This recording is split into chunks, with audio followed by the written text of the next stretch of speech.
Nacido en el seno de una familia principesca, la rama sagria del clan Gotama de la noble casta guerrera, el Buda fue criado entre grandes lujos. Su padre le construyó 3 mansiones, una para cada estación, la estación de las lluvias, la estación fría y la estación cálida, e incluso a los trabajadores de estas mansiones se les alimentaba con las mejores comidas, por no hablar del propio Buda. Sin embargo, llegó un momento en que el Buda se dio cuenta de que todas las cosas en las que buscaba la felicidad estaban sujetas al envejecimiento, la enfermedad y la muerte. Aunque él todavía era joven y estaba sano, vio que no podría escapar del envejecimiento, y que un día él también enfermaría y moriría. Considerando estos hechos, se le pasó la embriaguez en la que había vivido con respecto a la juventud, la salud y la vida. De pronto el mundo le pareció un charco secándose, lleno de peces peleándose unos contra otros por un poco de agua. Esto le causó una gran sensación de sabega, o consternación ante la falta de sentido que tiene una vida vivida a la manera ordinaria. Decidió que lo único noble y honorable que uno podía proponerse en la vida era la búsqueda de algo que estuviera libre del envejecimiento, la enfermedad y la muerte, lo inmortal, en otras palabras, una felicidad que no tuviera que terminar, que no implicara competir con los demás y que no causara mal alguno a nadie. También se dio cuenta de que la búsqueda de esta felicidad le sería imposible si permanecía inmerso en las responsabilidades de la vida del cabeza de familia. Así que, honrando una tradición largamente enraizada en la cultura hindú, se afeitó la cabeza y la barba, se puso los ropajes color ocre del monje mendicante, aquel que vive de alimentos ofrecidos por los demás, dejó su familia y se adentró en la espesura de la selva. Su aproximación al camino hacia lo inmortal fue considerarlo como una habilidad a dominar. Sus esfuerzos para encontrar y dominar dicha habilidad le llevaron 6 años, durante los cuales encontró varios caminos falsos. Una de las claves de su éxito fue su capacidad para reconocer un camino falso y para corregir el rumbo repetidamente. Esto implicaba ser capaz de valorar los resultados que iba obteniendo de sus actos, ver si daban la talla y en caso contrario, en lugar de resignarse o culpar por ello a factores externos, tratar de imaginar un nuevo rumbo y ponerlo a prueba de nuevo. Otra de las claves de su éxito fue mantener las expectativas elevadas, nunca se dejaba desanimar y nunca se dio por satisfecho hasta que encontró una felicidad verdaderamente inmortal. Tras estudiar con 2 maestros que le enseñaron a dominar estados meditativos refinados, la absorción en la nada y en un estado de ni percepción ni no percepción, se dio cuenta de que incluso aquellos estados tan refinados no eran lo inmortal. Así que se fue por su cuenta y practicó tormentos autoinfligidos durante 6 años, prácticamente muriéndose de hambre, con la esperanza de que el dolor intenso le purificaría la mente. Llegó a un punto en el que si se frotaba el estómago casi podía sentirse la columna vertebral, cuando hacía sus necesidades se desmayaba y se caía. Pero nunca permitió que sus dolores físicos o sus debilidades conquistaran su mente. A pesar de todo, al final tuvo que reconocer que aquella vía no conducía al noble fin que perseguía. Entonces recordó una época de su infancia en la que, sentado bajo un árbol, había quedado absorto en un agradable estado de concentración llamado jhana, causado por tener presente la respiración. Se preguntó si aquello podría ser el camino a lo inmortal y decidió darle una oportunidad. Entonces abandonó la práctica de austeridades extremas para fortalecerse, con el objetivo de practicar aquella clase de concentración. También se dio cuenta de que tendría que entrenar su mente para desterrar pensamientos inhábiles, aquellos que obstaculizarían la práctica de jhana, y dejar pasar solamente a aquellos que favorecieran la quietud de la mente. Tras dominar estas habilidades, descubrió que formaban el corazón del camino de práctica hacia lo inmortal que había estado buscando. Esta manera de encarar y encontrar el camino a lo inmortal le enseñó muchas lecciones, no solamente sobre las habilidades del camino sino también sobre las cualidades de carácter que requieren dichas habilidades. Y también le enseñó muchas lecciones sobre lo que la mente puede lograr.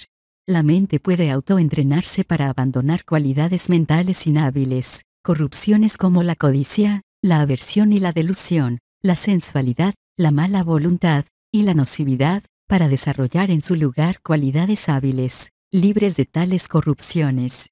Este entrenamiento te exige que consideres cuidadosamente lo que vas a hacer, tanto en pensamiento como en palabra y acto. Antes de hacer algo, debes preguntarte qué resultados esperas obtener del acto. Si esperas daños para ti mismo u otros, no debes realizar el acto. Si no esperas daños, puedes realizar el acto. Mientras realizas el acto, debes comprobar sobre la marcha que no esté teniendo consecuencias dañinas inesperadas. Si las está teniendo, tienes que parar, si no, puedes continuar.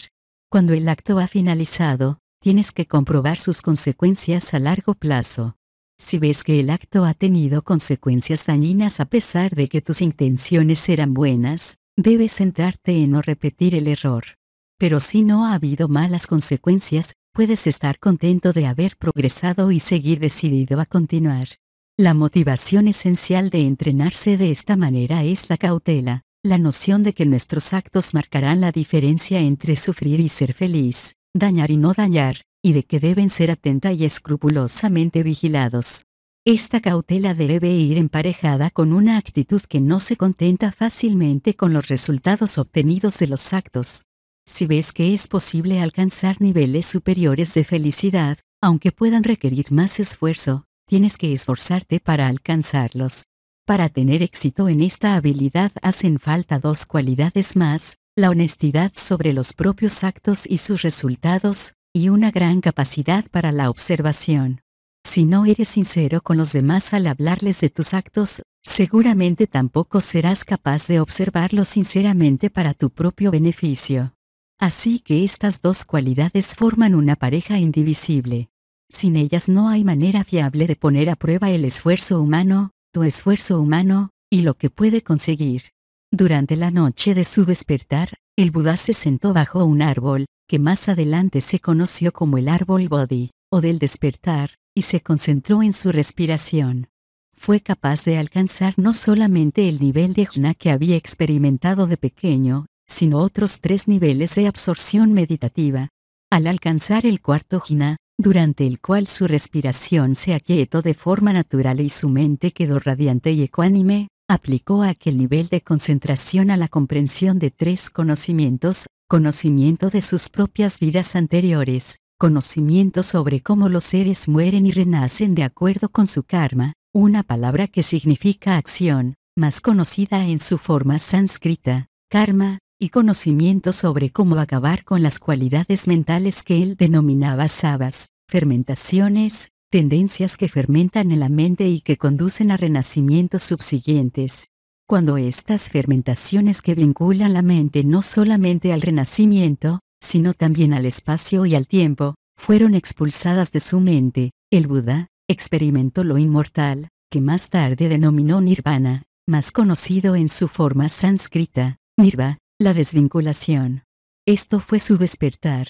Durante 7 semanas permaneció cerca del árbol Bodhi experimentando el éxtasis de la liberación, y después decidió enseñarla.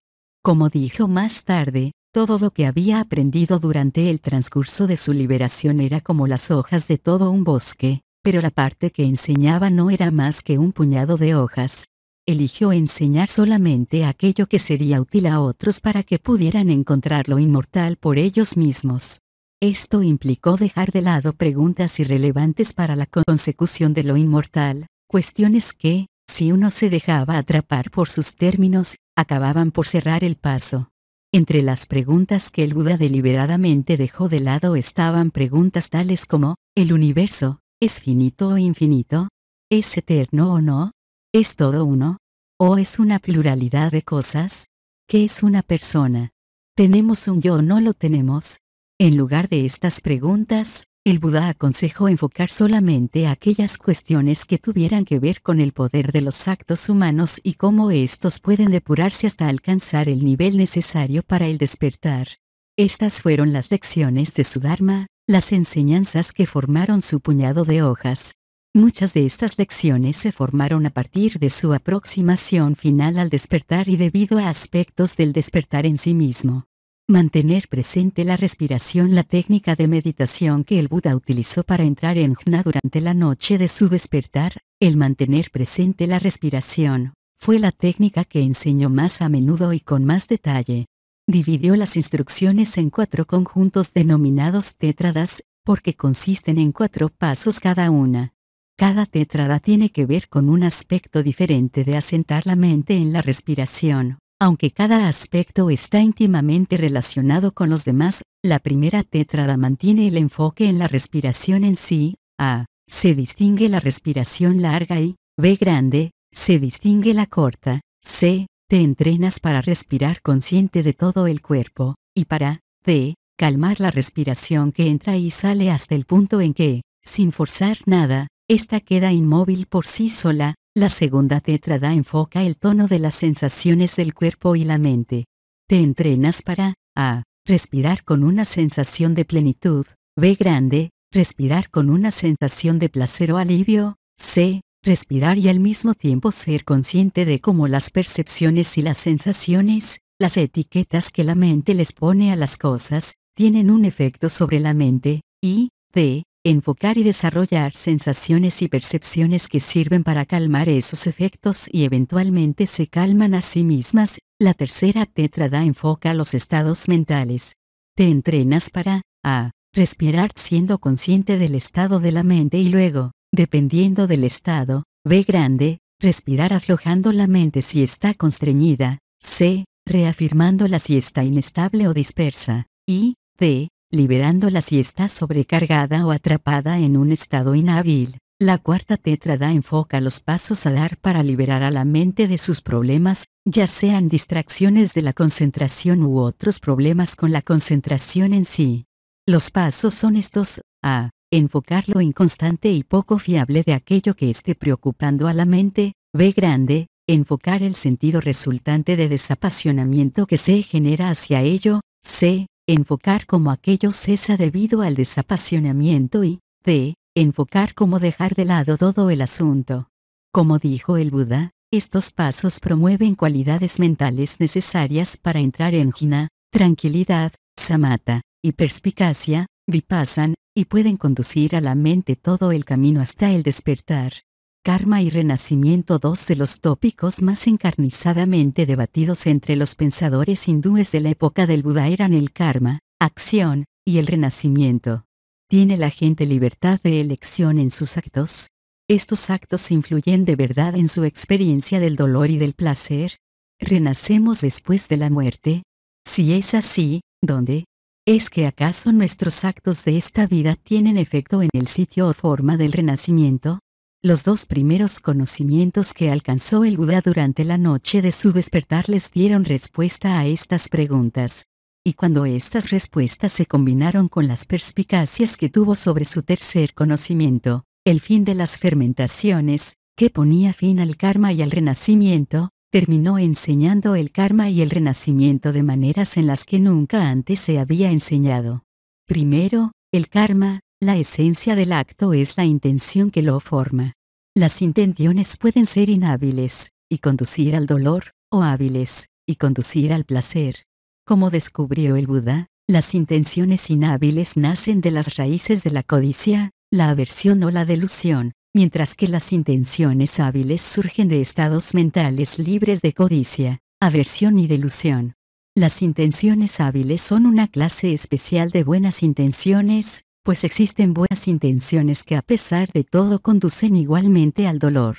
Es decir, que no todas las buenas intenciones son hábiles, aunque todas las intenciones hábiles sí son buenas.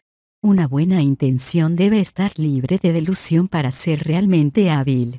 Los efectos de un acto pueden experimentarse tanto ahora en el presente inmediato como en el futuro. Esto hace que la experiencia presente se componga de 3 cosas: los resultados de intenciones pasadas que tuvieron efecto a largo plazo, las intenciones presentes, y los resultados inmediatos de las intenciones presentes. Las intenciones pasadas proporcionan la materia prima con la que tus intenciones presentes dan forma a tu experiencia de la realidad. Como uno siempre está actuando en base a intenciones, ¿y cómo es posible que muchos actos pasados estén produciendo la materia prima de cada momento presente? El funcionamiento del karma puede ser muy complejo. La imagen que daba el Buda es la de un campo en el que se han sembrado muchas semillas diferentes. Algunas de ellas ya están listas para germinar en el momento en que haya un mínimo de humedad. Otras tardarán en hacerlo, por más que uno las riegue continuamente. Y otras se verán ahogadas por especies diferentes de semilla que les impedirán nacer. Las intenciones presentes son el agua que permite madurar y germinar a las semillas, ya sean buenas o malas. De esta manera, el karma pasado ejerce ciertas limitaciones con respecto a lo que uno puede experimentar en el presente. Si la semilla de un tipo particular de experiencia no está lista para germinar, no germinará por más agua con que se riegue, pero siempre existe la posibilidad del libre albedrío en el momento presente, que nos permite regar las semillas que queramos. Esto quiere decir que los actos pasados no forman el presente por completo. Sin cierta medida de libertad para formar el presente, la idea de un camino de práctica para la liberación no tendría ningún sentido, porque uno no sería libre para elegir si seguirlo o no seguirlo. De hecho, las elecciones que uno hace en el presente determinan si uno sufrirá a causa de las semillas que germinan provenientes del karma pasado. Las elecciones inhábiles en el presente te pueden hacer sufrir incluso de los placeres que hiciste posible con tus pasados actos hábiles. Y las elecciones hábiles te pueden proteger del sufrimiento que provocaste con tus pasados actos inhábiles. Ahora el renacimiento, el Buda, cuando hablaba del tópico del renacimiento, solía describirlo como una forma de devenir, bhava, una palabra que se refiere al acto de adquirir una identidad en un mundo particular de experiencia. Aparentemente eligió esta palabra porque según su descripción, el devenir es un proceso que se da tanto a gran escala, cuando el proceso de la conciencia se traslada a un nuevo mundo y adquiere una nueva identidad al morir el cuerpo, como a pequeña escala, cuando un mundo de pensamiento aparece en la mente, centrado en un deseo particular, y uno entra a vivir en ese mundo imaginariamente. El devenir a pequeña escala supone el combustible para el proceso a ambas escalas. El devenir a pequeña escala sale de la imaginación hacia el mundo cuando te apegas al deseo que lo provocó hasta el punto de actuar sobre él. Si, por ejemplo, nos apetece un helado, en ese momento nuestro mundo queda definido por ese deseo, o bien consiste en aquello que nos ayuda a conseguir el helado o se interpone en nuestro camino. Todo lo demás es irrelevante al deseo y se queda en el fondo del escenario de nuestro mundo en ese momento. Por lo que respecta a nuestra identidad en este mundo imaginario, tiene dos caras, el yo que encuentra placentero disfrutar del helado, este es el yo como consumidor, y el yo que tiene la capacidad de obtener el helado o no, este es el yo como productor. Cuando abandonamos el deseo de helado, bien porque ya lo hemos conseguido y comido o bien porque hemos dejado de intentar obtenerlo, o simplemente porque se nos han pasado las ganas, normalmente nos encontramos pasando a otro deseo diferente, alrededor del cual desarrollamos un sentido diferente del mundo y de quienes somos, iniciando así un nuevo devenir. Si resulta que, como suele suceder, tenemos varios deseos compitiendo unos con otros al mismo tiempo, nos veremos experimentando mundos internos en competición, con sus correspondientes sentidos de quiénes somos en cada uno de ellos. Por esta razón solemos sentirnos divididos e inseguros sobre nuestro lugar en el mundo. Esta es una de las maneras más típicas en las que el devenir produce sufrimiento. El proceso de reemplazar un devenir con otro puede continuar sin fin, por lo cual el devenir a pequeña escala prosigue repetidamente. Cuando actuamos sobre deseos que dan forma a devenires a pequeña escala, también estamos dando forma a devenires a gran escala, tanto en esta vida como en vidas posteriores. Así es como el proceso del renacimiento tras la muerte del cuerpo lo dirigen los acontecimientos de la mente. A diferencia de los pensadores de su época, el Buda se centraba no en que renace sino en cómo tiene lugar el proceso. Esto es porque las argumentaciones sobre aquello que nace no conducen a nada, mientras que la capacidad de comprender los pasos del proceso te puede ayudar a reconducirlo hábilmente, tanto para obtener una nueva identidad en un buen mundo como para trascender completamente el proceso del devenir. Este proceso se sustenta del deseo o ansia. La conciencia, que también es un proceso, no necesita un cuerpo para seguir funcionando. puede apegarse al ansia y ésta la conducirá hacia un nuevo devenir. Así es como la conciencia sobrevive a la muerte del cuerpo. Si el deseo es relativamente hábil, podrá conducir a un buen destino, si no, conducirá a uno malo. El primer conocimiento del Buda durante la noche del despertar le mostró que el cosmos contiene muchos mundos posibles en los que renacer. Estos mundos se dividen en 3 niveles principales. El primer nivel contiene los mundos de los sentidos, que suben desde los infiernos del sufrimiento más intenso, pasan por el mundo de los fantasmas, el mundo animal, el mundo humano y siguen por varios mundos paradisíacos de intensos placeres sensoriales. El segundo nivel contiene paraísos más elevados, cuyos habitantes se alimentan de placeres más refinados de pura forma, como la sensación de habitar el interior de un cuerpo placentero y refinado. El tercer nivel contiene paraísos más elevados en los que la forma no existe y sus habitantes experimentan dimensiones tales como el espacio infinito, la conciencia infinita o la nada. El Buda también vio que todos estos niveles son impermanentes e inestables. Por ejemplo, los habitantes del infierno finalmente lo abandonarán y podrán renacer en otra parte, pero incluso los habitantes de los más altos cielos acabarán por caer a mundos inferiores. Estos niveles son impermanentes porque, para permanecer en ellos, sus seres deben alimentarse. En algunos casos el alimento es puramente físico, mientras que en otros puede ser el alimento emocional y físico de intentar satisfacerse mediante placeres, riquezas, poder, estatus o relaciones. Pero da igual el tipo de alimento, ninguna fuente de comida dura para siempre. El primer conocimiento del Buda también le mostró que no hay garantías de ir mejorando de vida en vida a través del cosmos. Los seres se alzan y caen una y otra vez. Por eso él denominó el proceso de pasar de una vida a otra sasra, el ciclo errante. Su segundo conocimiento le mostró que el rumbo de los seres errantes se va definiendo a través de sus actos.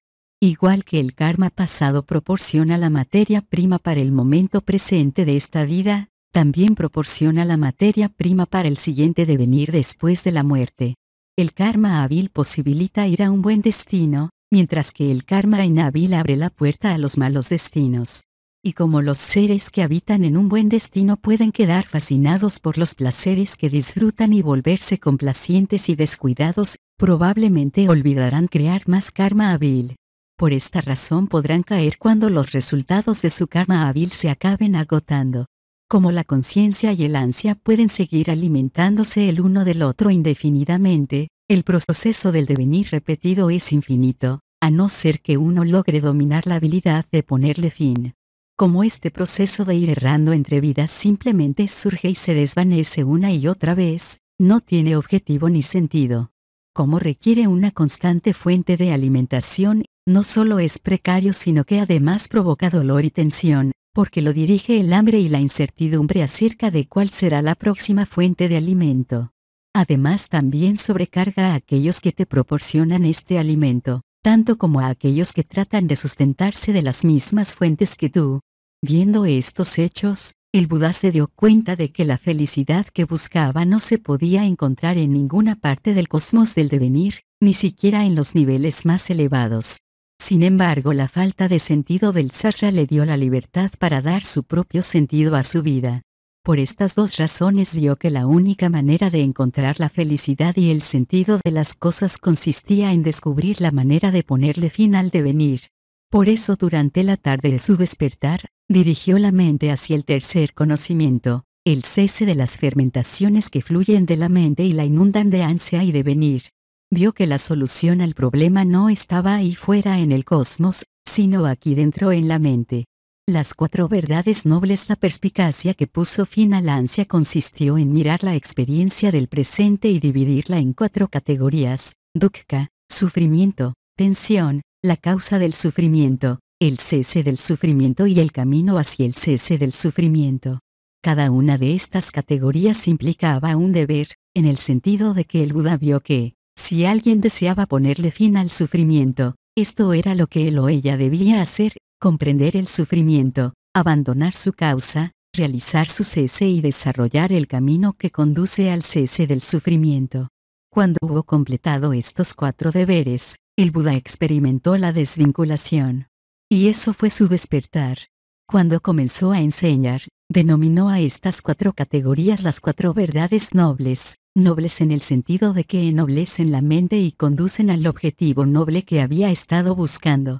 Estas verdades se aproximan al tema del sufrimiento con la intención de resolver el problema, y se parecen a la manera en que un médico hábil cura una enfermedad, identificar los síntomas, rastrear la causa de los síntomas, afirmar que se puede curar la enfermedad eliminando la causa y prescribir un tratamiento que acabe con la causa. Estas verdades forman la estructura de todas las demás enseñanzas del Buda y por eso es útil conocerlas con cierto detalle. La primera verdad noble. Contrariamente a la creencia popular, el Buda no enseñaba que la vida es sufrimiento. En lugar de ello expuso varios aspectos de la vida que son obviamente dolorosos, como el envejecimiento, la enfermedad y la muerte, e hizo notar que el sufrimiento en cada caso proviene de aferrarse a 5 actividades que denominaba khandhas. La palabra khandha significa amasijo, pila en pli, el idioma de los textos budistas más antiguos, pero normalmente se traduce como agregado para acentuar el argumento de que dichas actividades tienden a ser aleatorias y desorganizadas. A pesar de que intentamos forzar el orden en ellas para satisfacer nuestros deseos, en última instancia se resisten a someterse a nuestro control.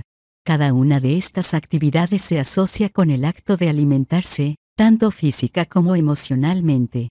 Esto concuerda con la perspicacia del Buda de que tener que alimentarse, aunque pueda parecer algo placentero, en realidad es algo que produce tensión, y la necesidad de seguir alimentándose indefinidamente es algo que produce sufrimiento.